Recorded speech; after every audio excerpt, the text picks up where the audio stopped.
Hi, இன்னைக்கு நம்ம பார்க்க போகிற ரெசிபி கடாய் பன்னீர். நார்மலாக பன்னீர் கிரேவி சாப்பிட்டு போர் அடிச்சுன்னா கண்டிப்பாக இந்த ரெசிபி ட்ரை பண்ணி பாருங்கள். கொஞ்சம் டிஃப்ரெண்ட்டாக இருக்கும். ஃபர்ஸ்ட் ஒரு கடாயில் 2 காஞ்ச மிளகா, கொரியாண்டர் சீட், கியூமின் சீட், பெருஞ்சீரகம், அப்புறம் 10 ஹோல் பெப்பர் போட்டுக்கோங்க.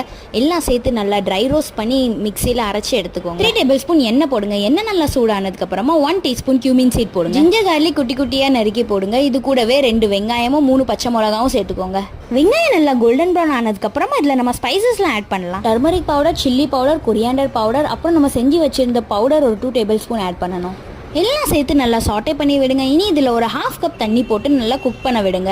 ஒரு பெரிய தக்காளியை அரைச்சி இதில் போடுங்க. சின்ன தக்காளி இருந்தால் 2 யூஸ் பண்ணுங்க. 3-4 மினிட்ஸ்க்கு லோ ஃப்ளேமில் வச்சு டொமேட்டோவை நல்லா குக் பண்ணிடுங்க. இனி ஒரு கடாயில் 1 டேபிள் ஸ்பூன் கீ போடுங்க. இது கூட கியூபா வெட்டி வச்சிருந்த ஆனியன், கேப்சிகம், பன்னீரை போடுங்க. இது கூட கொஞ்சம் சால்ட்டும் நம்ம கிரைண்ட் பண்ணி வச்சிருந்த பவுடரும் போடுங்க. எல்லாம் சேர்த்து நல்லா சாட்டே பண்ணி விடுங்க. ஒரு 1 மினிட்ஸ்க்கு ஹை ஃப்ளேமில் வச்சு குக் பண்ணி எடுத்தால் போதும். 1 டேபிள் ஸ்பூன் ஃப்ரெஷ் க்ரீம் போடுங்க. ஜஸ்ட் ஆப்ஷனல் தான்.